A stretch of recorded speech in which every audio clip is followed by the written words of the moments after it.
nós podemos dizer que é uma graça muito grande a gente estar junto. Nós precisamos aprender algumas coisas do ninho do Evangelho. O Evangelho, ele não é ritual, não é complicação, mas nós ficamos tanto tempo dentro do sistema religioso que a gente nem sabe ser natural. A gente fica sempre com medo e com preocupação. E esse é um caminho que se está começando a trilhar em busca do modelo da vivência comunitária, tipo a Trindade. O Deus Pai, Filho e Espírito Santo vivem numa comunhão, numa interação. Ninguém lá compete, não existe no reino de Deus, no seio da Trindade, qualquer ciúme um pelo outro, qualquer desejo de ser o que o outro é. Há funções específicas e eles, apesar de 3 pessoas, é um só Deus. Esse é o grande mistério do relacionamento, do conselho da Trindade. E nós precisamos aprender. Com Jesus, ele disse: aprendei de mim, não aprendei comigo, mas aprendei de mim, que sou manso e humilde de coração. E vocês vão encontrar descanso para a alma de vocês. E vocês vão ver que meu jugo é suave, meu fardo é leve. É isto que me faz encantar pelo Evangelho. Eu sou um sequestrado da religião para o Evangelho. Um belo sequestro do amor de Deus. Ele nos captura desse sistema de esforço, desse sistema de desempenho, desse sistema de sudorese, que você tem que suar para conquistar, para aquele local de família, relacionamento, companheirismo, intimidade com Deus, com os irmãos, de uma maneira não compulsória e nem compulsiva, mas de uma maneira de interação. E essa é uma reunião que surgiu no ano passado, e esse ano nós estamos, de certo modo, repetindo algumas coisas que já falamos no ano passado, mas agora de forma mais com as câmeras para poder guardar estas coisas, reter essas coisas, e poder outros irmãos estarem pensando estes pensamentos de Deus que têm tomado conta do nosso coração, do Alexandre, meu e da uma turma maior aí do Conselho da Igreja e outros irmãos pelo mundo afora, que é a leveza do Evangelho. Nunca se disse que não há tribulações, que não há aflições, que no Evangelho não tem lutas. O que se diz é que o Evangelho não tem peso. Não é uma conquista, é uma dádiva. E na última vez que nós estivemos aqui, nós vimos os 2 filhos do primeiro casal, Caim e Abel. E que esses 2 filhos, na verdade, eles acabam se tornando 2 pilares, um da religião e o outro do Evangelho. São dois paradigmas que vão se desenrolando na história. A conquista de Caim e o presente de Abel. O próprio nome deles já designa isto. No capítulo 4 de Gênesis, que nós estamos aqui ancorados, nós temos aí esta afirmação, já nos versos 1 e 2, uma pista que nos leva a esse processo de aquisição ou de presente e de dádiva. Coabitou o homem com Eva, sua mulher, esta concebeu e deu à luz a Caim. Então disse: adquiri um varão com o auxílio do Senhor. Depois deu à luz a Abel, seu irmão. Abel foi pastor de ovelhas e Caim lavrador. Nós temos, e já vimos isso da vez passada, mas é sempre importante que a gente repasse, reveja. Sabe por quê? Porque nós não aprendemos com uma vez, nem com duas, nem com três, nem com quatro. Nós aprendemos por muitas repetições. Paulo diz assim: a mim não me desgosta, e é segurança para vós outros, que eu escreva as mesmas coisas. Nós precisamos, às vezes, bater em cima de algumas coisas e repisar, porque é muito difícil, primeiro, desconstruir essa questão de meritocracia, de esforço da religião, e o descanso, e gozar do descanso do Evangelho. Coabitou o homem com Eva, sua mulher, e esta concebeu e deu à luz a Caim. Este nome Caim, já ele sinaliza para uma questão de uma flecha. Flecha que o arqueiro usa para abater a caça. Caim é uma conquista. Ela diz claramente: adquirir um varão. É uma aquisição minha. Eu consegui um varão com a ajuda do Senhor. Eu tenho verdadeira paura quando alguém diz assim: Deus te acompanha. Eu tenho... Não, Deus me acompanhando, não. Não, por favor. Diga: Deus te guie. Deus te conduza. Deus te acompanhe. Ele vem como coadjuvante. Ele vem na coleira. Ele vem na coleira. Não é isso que a Bíblia mostra. A Bíblia mostra que a nuvem ia na frente e o povo vinha atrás. Que ele parava e o povo parava. Você entende o que significa Deus te guie e Deus te acompanhe? Que é diferente? Vá com Deus. Vá com Deus. Tá melhor, vá com Deus. Quer dizer, Deus, você vai com Ele, vá com Deus. Vá com Ele, deixa Ele te dirigir, deixa Ele te conduzir. Não você conduzindo, dirigindo Deus. Aqui Eva está dizendo claramente: eu adquiri um varão com o auxílio do Senhor. Eu orei, sabe o que Deus fez? Ele atendeu a minha oração. Afinal de contas, eu orei.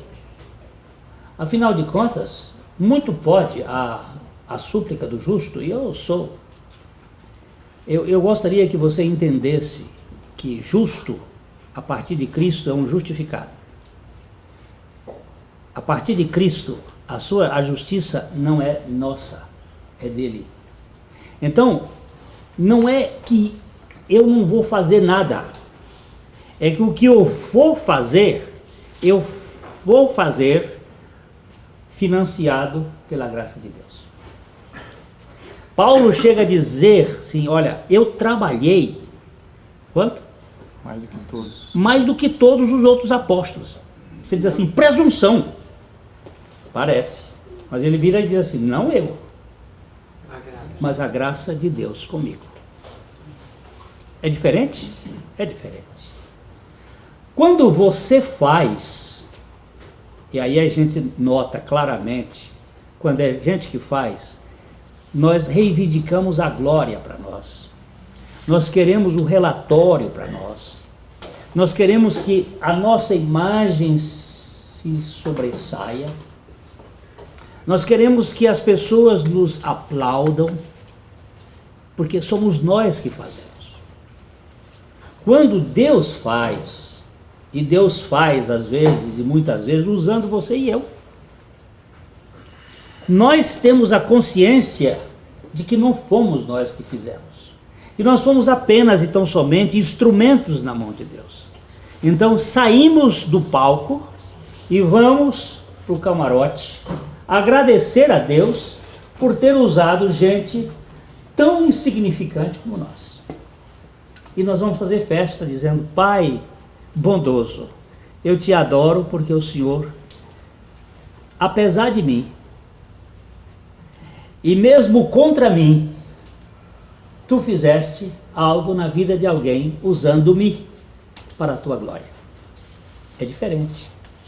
Não tem peso, não tem cobrança, não tem aplausos. Você se sente tranquilo. Foi um instrumento na mão de Deus. É leve, é precioso. E você fica na mesma parelha de uma jumenta. Que privilégio. Você ser usado da mesma maneira que Deus usou uma jumenta para falar com um profeta burro. E Deus usa você e a mim. Que coisa maravilhosa. Deus usa uma ave, Deus usa um peixe, Deus usa nós. Agora, quando eu digo adquirir, que é presunção. Você sabe? Eu orei e Deus fez. Espera. Deus lhe fez orar. Porque nem orar você iria orar se o Espírito Santo não viesse para lhe mover a orar. Primeiro. Segundo, você não sabe orar. É Ele que vai orar através de você. E não é a nossa oração que move Deus. É Deus que move a nossa oração. Isso se torna tão mais leve. Tão mais gostoso da gente poder andar. Então, a gente encontra aqui a aquisição com o auxílio do Senhor e a dádiva, Abel. Abel não é um produto do esforço. O verbo já aparece assim, deu à luz a Abel. Não foi uma aquisição, foi um presente. E Abel significa sopro.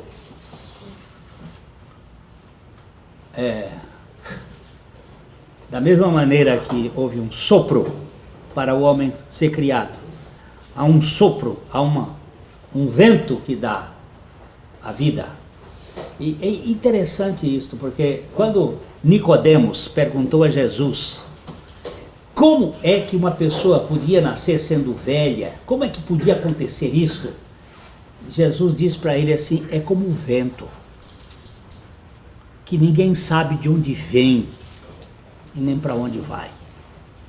Deus vai fazer um sopro, Ele vai fazer um vento, e este vento vai trazer um evento, e este evento é Abel, é você que é criado pela graça de Deus.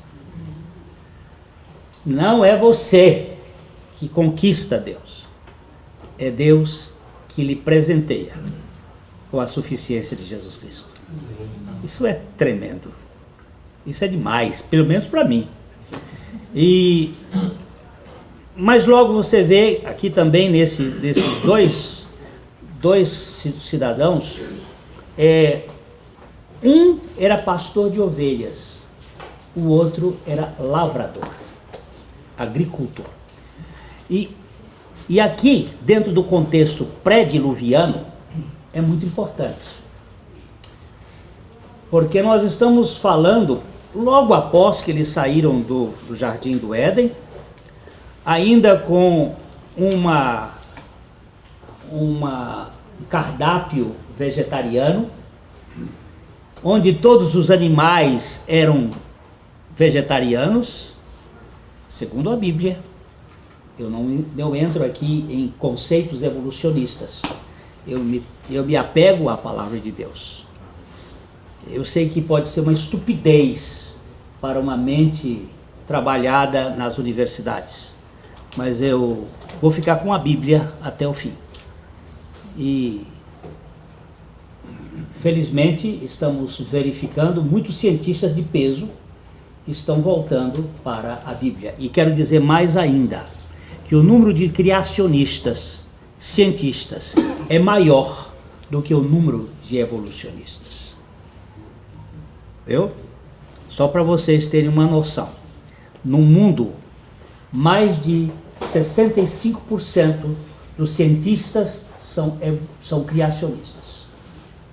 Só que quem dá as cartas na imprensa e nas universidades são os Illuminatis, os donos do poder.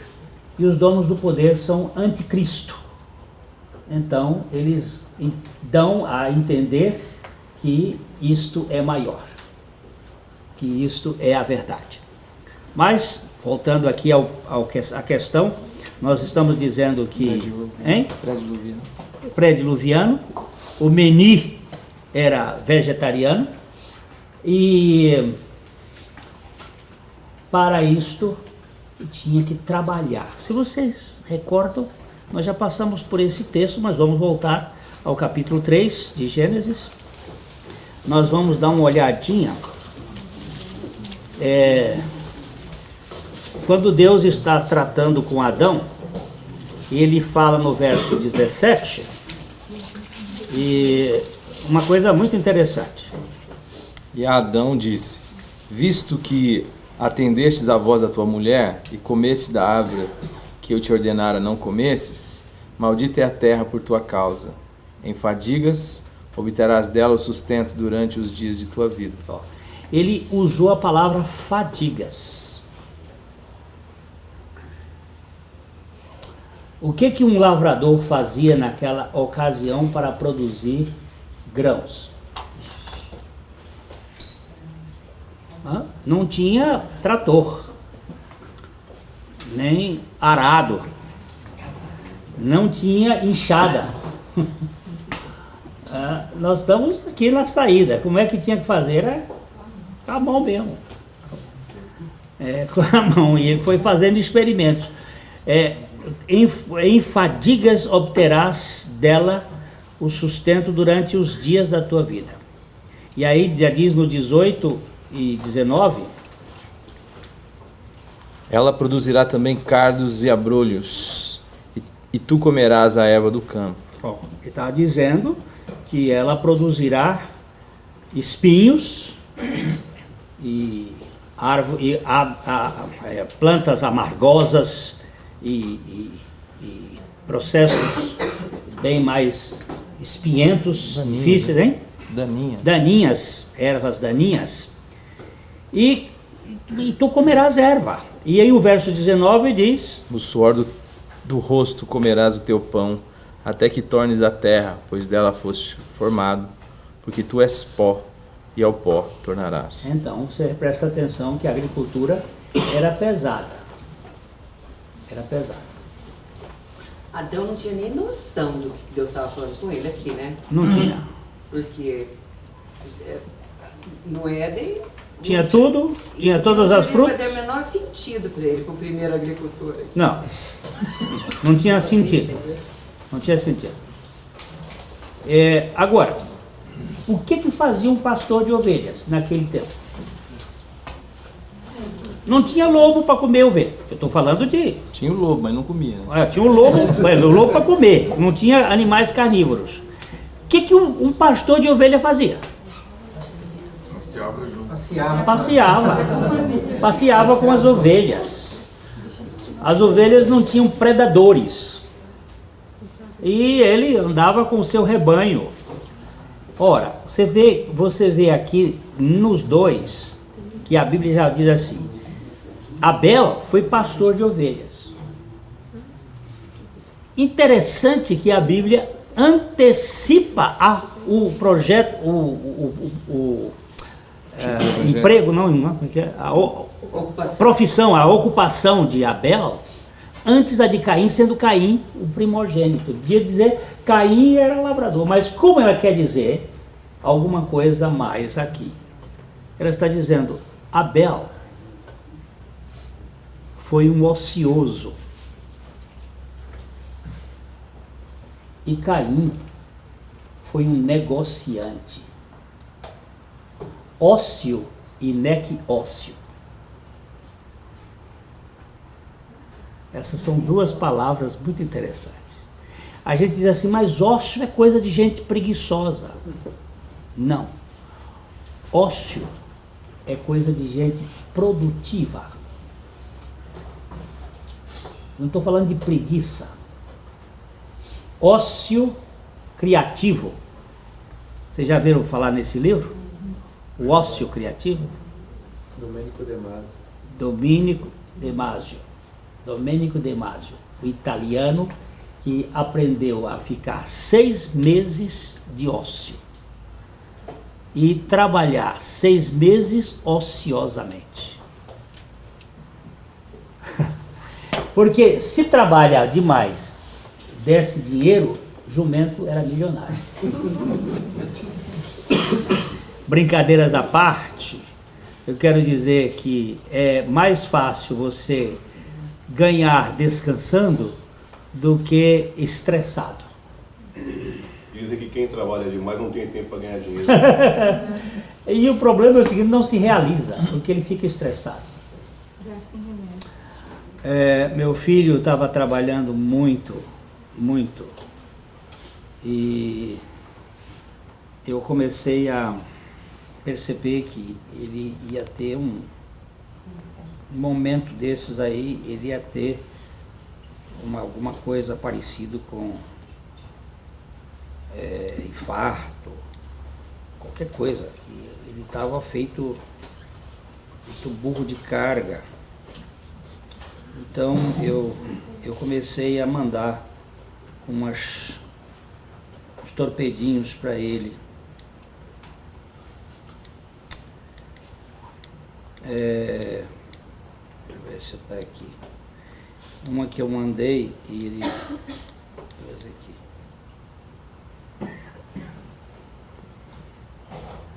Abraham Lincoln disse certa vez, no meio de uma luta, o êxito da vida não se mede pelo caminho que você conquistou, mas sim pelas dificuldades que superou no caminho. Vá em frente, que as dificuldades de hoje estão chegando ao fim. Beijo saudoso dos papis. Eu estava lá no Piauí, depois de contar para ele que a mãe tinha sido mordida de escorpião.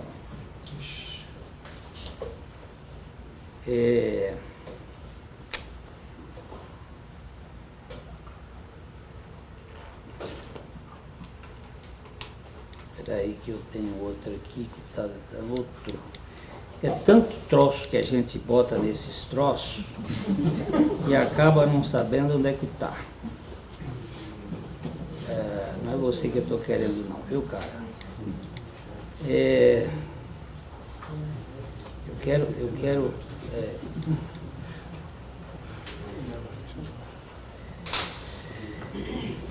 li uma frase e me lembrei do seu momento. Nossos temores precisam salvar nossa esperança da presunção. E nossa esperança precisa salvar nossos temores de mergulharem no desespero.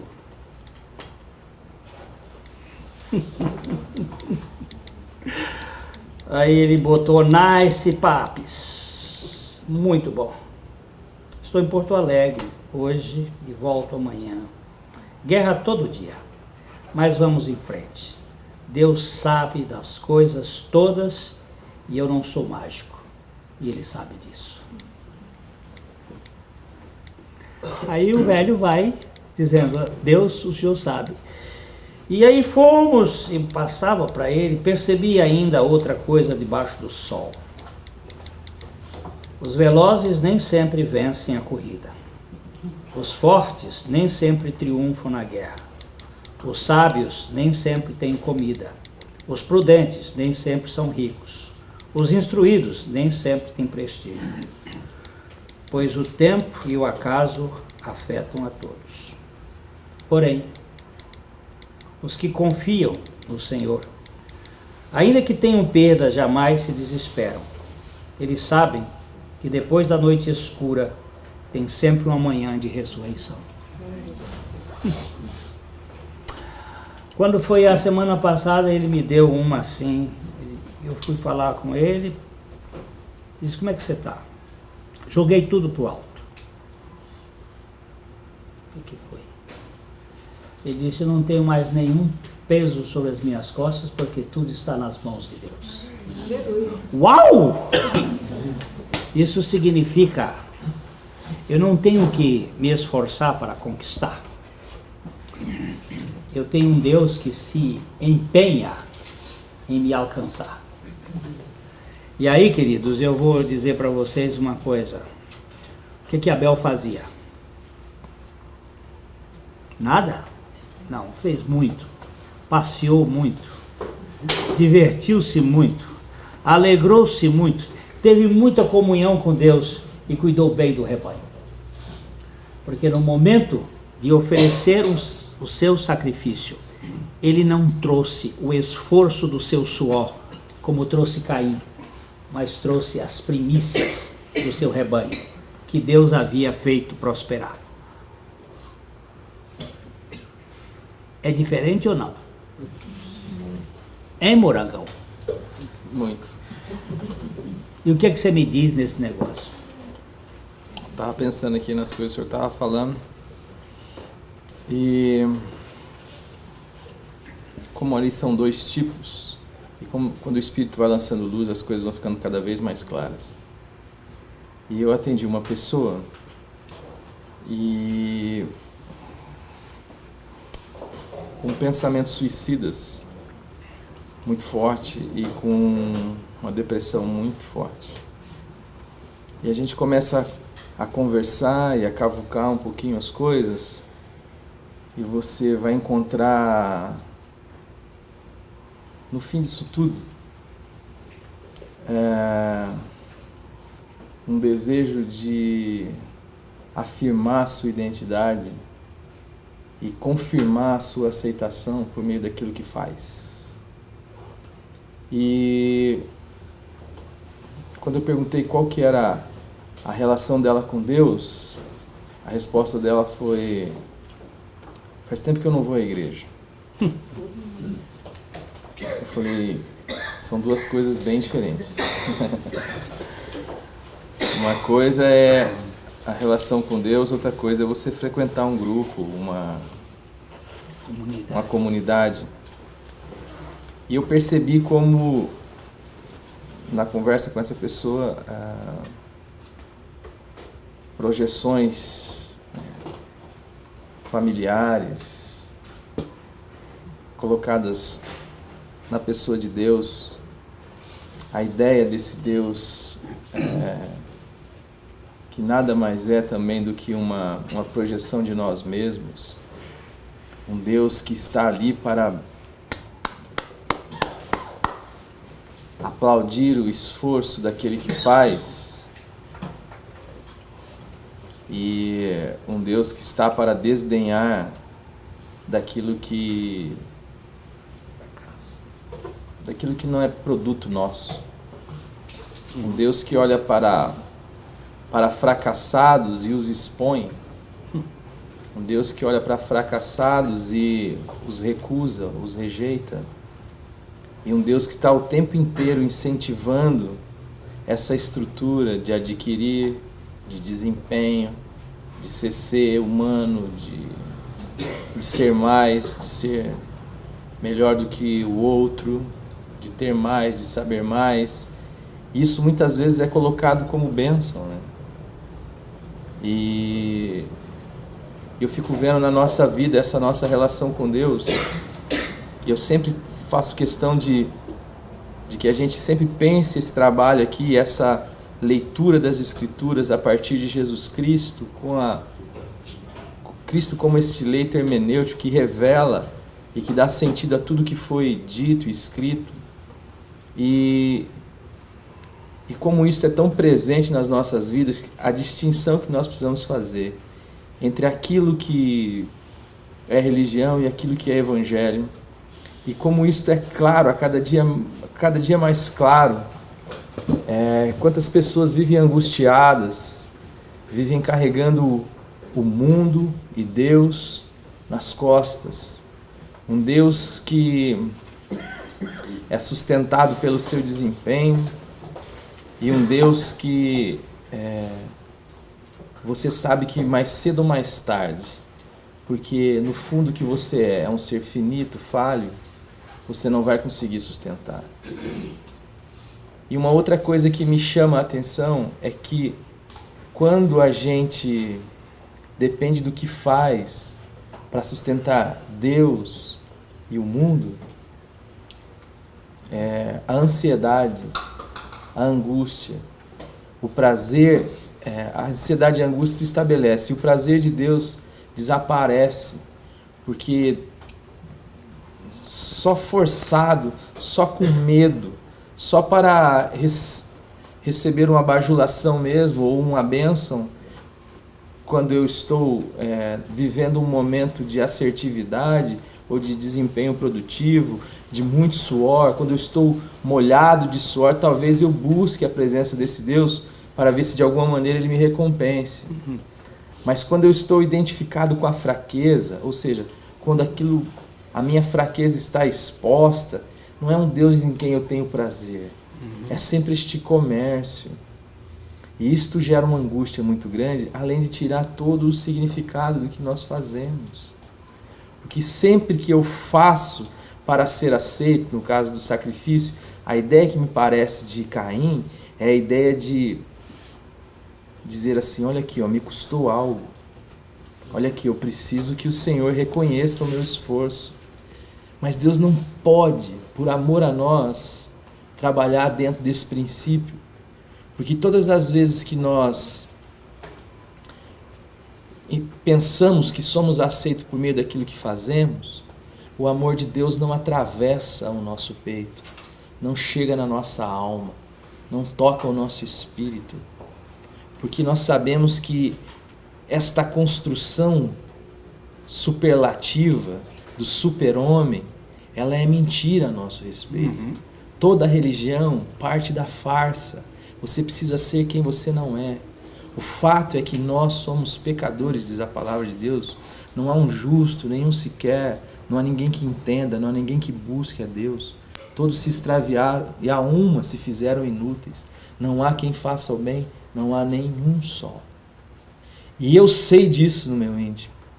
Luto contra isto, mas no fundo, as minhas finitudes apontam para essa realidade com o mínimo lampejo de luz do Evangelho. Traz esta consciência de que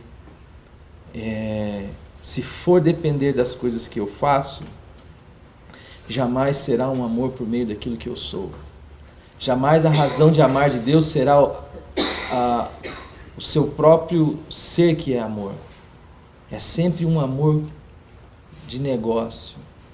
É sempre um amor. Então nunca esse amor consegue atingir o meu coração. Nunca consigo ter prazer nesse Deus. Nunca consigo orar, a não ser que esteja passando por um desespero, por uma necessidade muito grande, a não ser que a minha cobiça se elevou a tal modo, então eu entro nos sistemas religiosos, nos ritos, que farão com que eu consiga manipular esse Deus.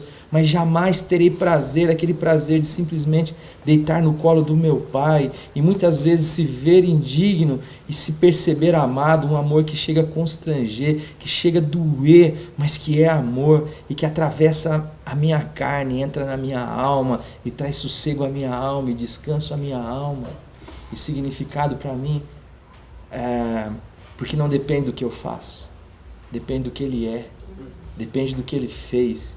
Ele me ama porque Ele me ama.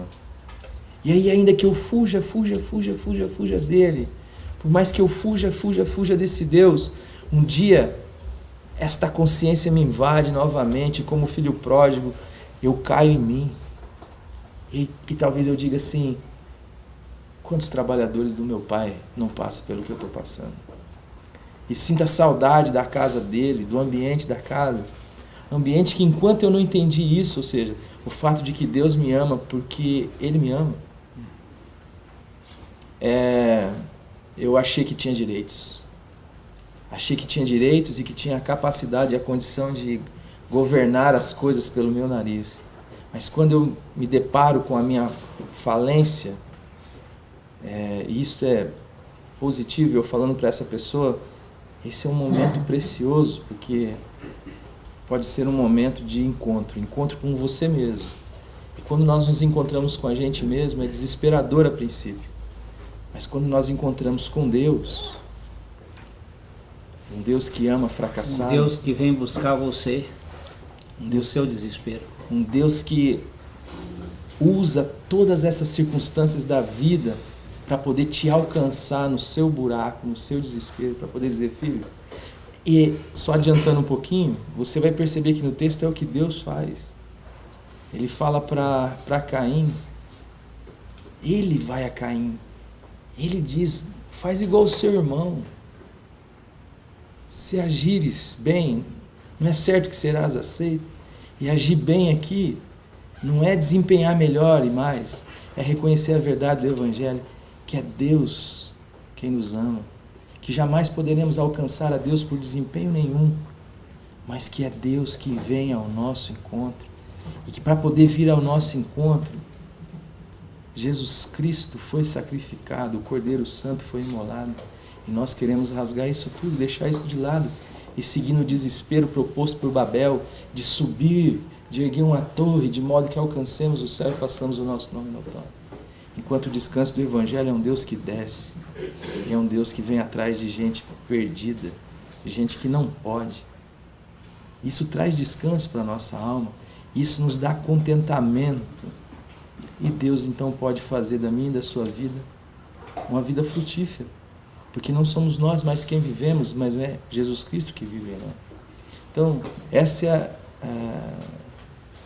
quando você estava falando, eu estava pensando nessa situação que eu vivi, como a gente busca o tempo inteiro ser alguém por meio daquilo que a gente faz, e como é difícil para nós entender que é Deus quem nos aceita por causa de Jesus.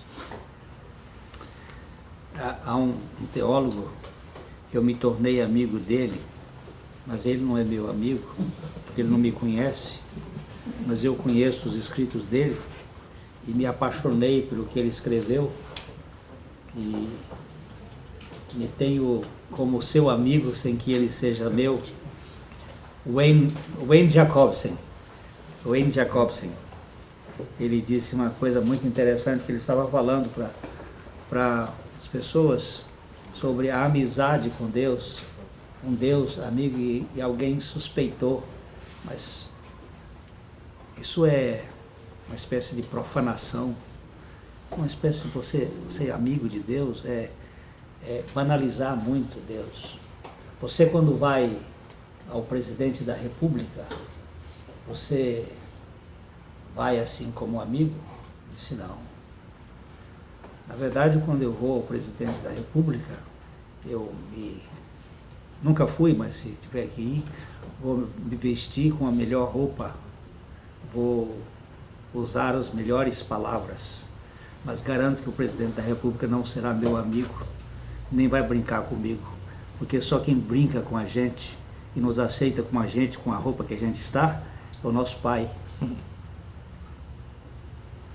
Eu não vou ter amizade com o presidente da República, nem com o rei. Eu vou ser um súdito, mas com meu pai, eu vou ser filho. E eu vou viver numa intimidade, como uma criança no colo da sua mãe. Não sei se isso faz sentido para você, mas para mim faz muito sentido. Muitas vezes nós queremos uma religião que nos mantém formalmente bem bonitinhos, né? A roupa da missa, do culto, da coisa, você vai. Quando um dia, na nossa comunidade, há alguns anos atrás, nós tínhamos uma liderança um tanto exigente, entrou um irmão de bermudas na comunidade e eu fui chamado a atenção, porque nós iríamos deixar pessoas entrassem de bermudas.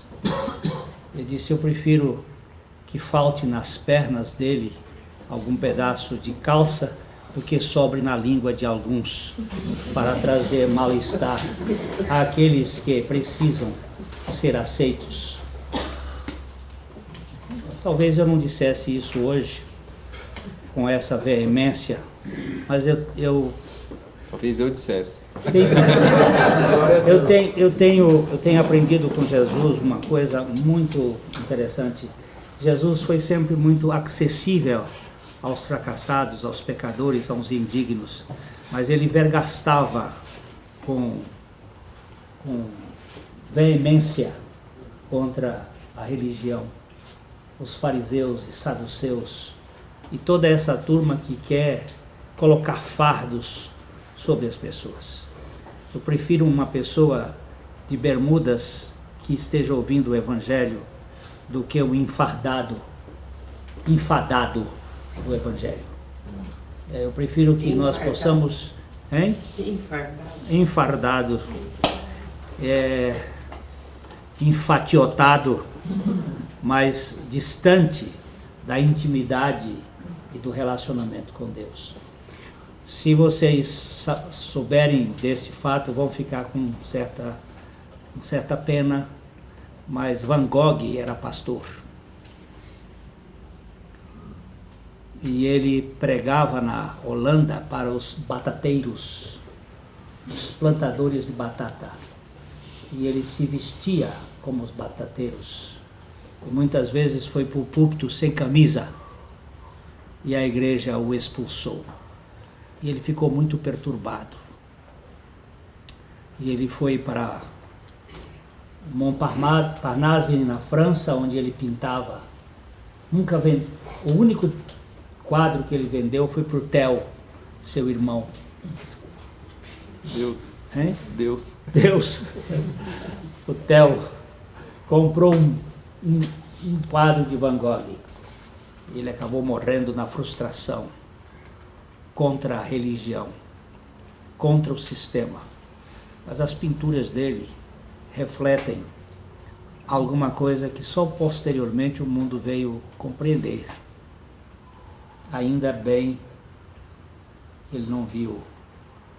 Eles valorizaram mais a pintura de um criador humano do que a criação do próprio Criador. Ele iria ficar muito triste quando os seus quadros de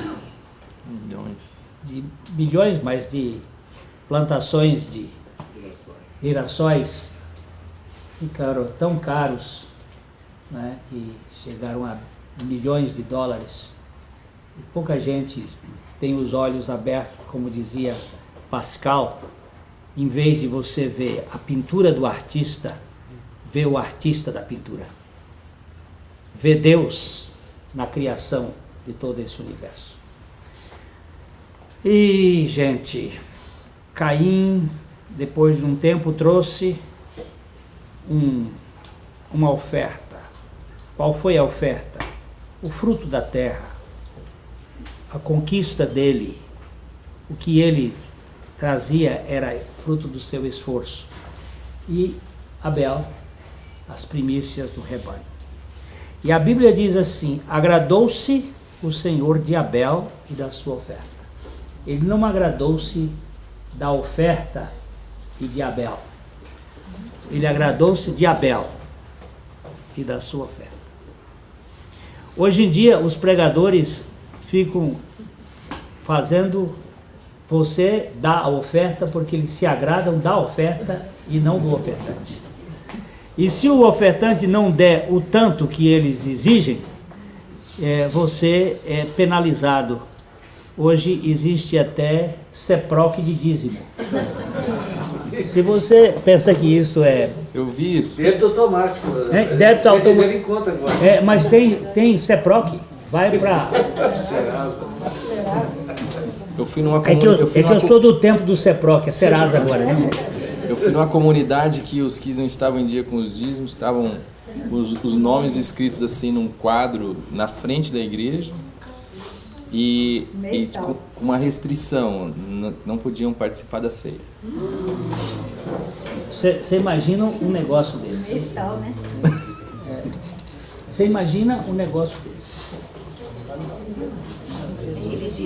E se vocês quiserem escutar, isso já foi parte da primeira igreja batista de Londrina. Antes de eu chegar aqui era assim. Se não desse a contribuição, ia o nome para... Porque é uma forma de cooptar. Eu menti muito no tempo que eu era da igreja, na escola dominical, que tinha uns relatórios que dizia presença, leitura bíblica, pontualidade, se tinha trazido Bíblia, eu tinha feito a leitura, trazia a Bíblia, se tinha trazido visitante, se era ofertante. Eram uns pontos, cada um valia tanto se você fizesse. Se não lesse a Bíblia no dia, todos os dias, então... Você lembra disso? Lembra? Fui diretor dessa coisa. Você que dava a nota, né, irmão Geraldo? Se trazia visitante, tinha mais um ponto a mais, se fazia, né? E muitas vezes eu não lia a Bíblia, mas eu dizia que lia, para ganhar ponto, porque esse é... Mas o Wayne Jacobsen... É que Deus da religião não vê. O Wayne Jacobsen está contando um dos capítulos dele do livro Deus Me Ama, de um amigo dele que estava se separando, e ele fez tudo para que não houvesse a separação. Fez de tudo para não haver a separação. Ele comprou carro novo para a mulher, ele mudou de emprego que ela pediu, ele fez de tudo, mas naquele dia os dois se sentaram num restaurante lá nos Estados Unidos e o amigo disse assim, é trágico a gente está querendo marcar ponto para alguém que não conta mais. Ele estava querendo fazer pontos para alguém que não contava mais pontos. Ele disse assim, foi muito triste ouvir essa palavra do meu amigo. Eu chorei com ele. Mas para mim foi uma coisa maravilhosa.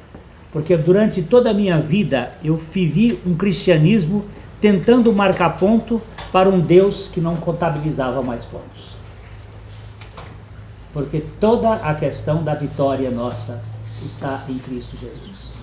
Então ele não está mais contando quantos pontos ele fez, se ele é o cestinha ou se ele não fez ponto nenhum. Porque nós não somos vitoriosos, nós somos mais do que vencedores por meio daquele que nos amou. Eu gosto quando o Watchman Nee diz o seguinte, quando você torce por um time e o time ganha, você não jogou, mas você ficou com a festa da alegria. Quando você está em Cristo, você não precisa morrer fisicamente, mas você morreu juntamente com Ele. Aquela morte foi compartilhada com você. Vocês se lembram que quando Ayrton Senna ganhava, o Brasil ganhava. O hino nacional era tocado, a bandeira era hasteada, e todos que gostassem ou não de Fórmula 1, eram vitoriosos. Em Cristo Jesus, nós somos mais do que vencedores, porque nós não fomos para a cruz fisicamente, mas fomos com ele espiritualmente. E aquela morte nos é compartilhada. Caim trouxe uma oferta e o Senhor, ao passo que de Caim, da sua oferta, o Senhor não se agradou. E aí você vai verificar em seguida o comportamento do religioso. Irou-se Caim. Porque aquele que não se vê agradável por causa dos seus méritos, ele fica irado, indignado. É o inverso da posição do filho pródigo que ele se referiu aqui. O filho pródigo precisou se ver indigno. E quem financiou a indignidade do filho pródigo foi o pai. Eu disse, eu preciso fazer com que esse menino vá à bancarrota. Porque quando ele chegar ao fim de si mesmo, vai ser o princípio da minha operação na vida dele. Eu dou graças a Deus porque ele financia muito os nossos fracassos. Sabe por quê, meu irmão? Porque o pior dos orgulhos é o orgulho espiritual. É o orgulho luciferiano. Você que acha que não tem nenhum erro, você é bom, você é um coitado. Lamentavelmente eu tenho que dizer isso a você. Eu espero que Deus financie o seu fracasso, para chegar ao fim de você mesmo, para você chegar, sentir o gosto da lavagem no seu prato e o desamparo de todos os seus amigos, porque nesse momento você vai se lembrar da casa de seu pai. E quando você se lembrar da casa do seu pai, você virá como um indigno, mas você vai ser recebido como um príncipe. Você vai ter anel no dedo, você vai ter sandália nos pés, você vai ter vestido novo, você vai ter boi cevado, você vai ter música, você vai ter vinho. Vinho é por minha conta. O texto não dá esse, mas eu vou botar. Vou botar porque era Jesus o vinho. Ele é o bom vinho. Jesus é o bom vinho. E queridos, o pobrezinho do irmão mais velho ficou do lado de fora. De beiço. Sabe por quê? Porque ele era digno. O outro era indigno. Ele ficou indignado do lado de fora. Eu vou falar uma coisa que muitas vezes eu me identifiquei com esse mais velho. Não é só você, não é só você. Não é só você não, meu amor. Porque muitas vezes nós fingimos que não somos ele, mas lá nos bastidores você fica com raiva. Por que aquele está celebrando e eu estou aqui? Eu que fiz. Com cheiro de sovaco solto, só esse trabalhador fiel que nunca transgrediu um só dos teus mandamentos. E como ele nunca me deste Um cabrito. um cabrito. Para o religioso, Deus é sempre desonesto. É. Eu posso Achando ler aqui assunto para brigar comigo. o Martel fala uma coisa que eu achei bem interessante do Caim. Ele diz assim, Caim era pecador e como tal, a morte estava entre si e o Senhor. Porém, na sua oferta não havia reconhecimento algum deste fato. Não havia apresentação de uma vida sacrificada para cumprir as reivindicações da santidade divina ou corresponder à sua verdadeira condição como pecador. Caim tratou o Senhor como se ele fosse inteiramente igual a si, que pudesse aceitar o fruto manchado de pecado da terra amaldiçoada. A questão de não se considerar pecador. Né? Eu trato Deus de igual para igual. Tem que aceitar o que eu ofereço. Na religião, Deus sou eu, né? Isso, exatamente. Quer dizer, É uma soberba. A soberba. É eu que tenho algo a oferecer a Deus, né? É eu quem tenho algo do qual Deus tem falta. E como diz Apolo, quem que pode dar para ele, né? É dele que nós... Nós fazemos, até o dízimo é uma gorjeta que você dá para Deus, é uma barganha, uma negociata. Outro dia eu estava conversando com o irmão sobre essa questão do dízimo, ele muito incomodado. Se Deus não precisa de nada, por que Ele quer que a gente dê o dízimo a Ele? Ele não quer que você dê o dízimo a Ele. Ele quer libertar você da sua usura, da sua avareza. Ele quer mostrar que você pode viver com menos e ser mais feliz. Deus não está precisando do dinheiro, não que Ele não precisa de dinheiro, mas você precisa ser liberto dessa posse desgraçada e vivendo feito dominador do mundo. No dia que você entender isso, você vai libertar e não vai ficar com dízimo, não. Você vai aprender a viver igual o Colgate fez. Como é que o Colgate fez? Começou por o dízimo, depois deu 20, 30, 40, 50, 60, 70, 80, 90, 91, 92, 93, 94, 95, 96, 97, 98. Morreu dando 98% do que ele ganhava. Vivia com 2%, mas devia ser muito, né? Colgate, meu filho, Colgate. Até hoje a Colgate dá 40% de todas as rendas líquidas da sua empresa para a pregação do Evangelho. Por isso que eu só compro Colgate. Todos os meus dentifrícios e sabonetes e tal, Colgate. Dente o quê? Dentifrícios!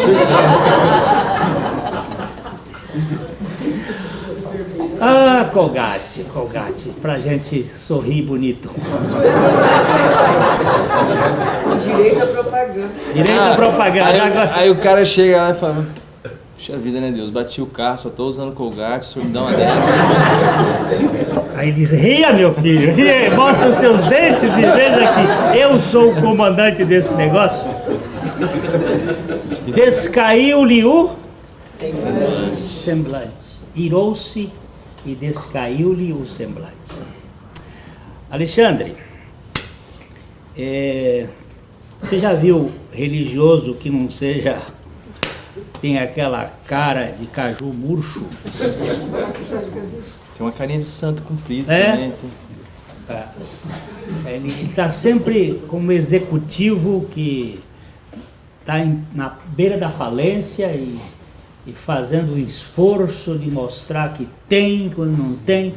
Cara, o semblante do Caim ficou descaído.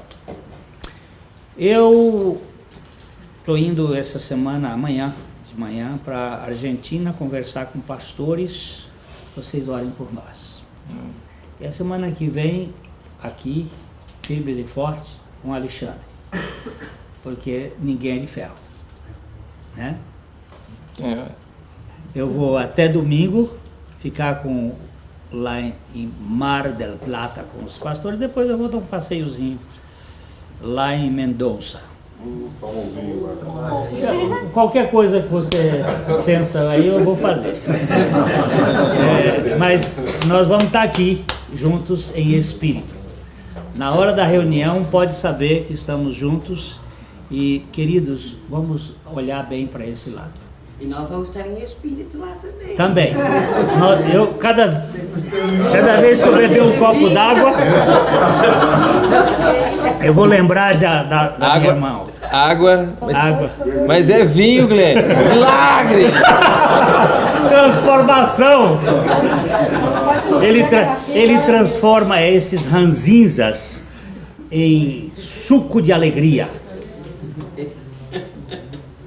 Deus é um Deus muito especial. O primeiro milagre de Jesus foi o milagre de fazer casamento virar festa permanente. Ele disse: eu vou transformar aqui vocês, corriqueiros, em algo excepcionais. Então queria que vocês estivessem orando, porque nós vamos lidar com liderança. Liderança é uma coisa difícil, porque cada um tem o seu preconceito, o seu ponto de vista afirmado, e só o Espírito Santo para nos fazer demover das nossas ideias estabelecidas, para poder nadar nesse oceano da graça de Deus. Deus abençoe vocês, Deus conduza a vida de vocês. Eu espero que, olha, o Alexandre e eu somos parceiros. Se um faltar, o outro vai ficar. E vocês não faltem porque um faltou. Faz favor de parar com esses preferências de um para o outro, não porque para fulano, ciclano, beltrano. Eu tenho ouvido falar lá na igreja que alguns vão quando o pastor tal está pregando, quando o pastor Paulo não prega.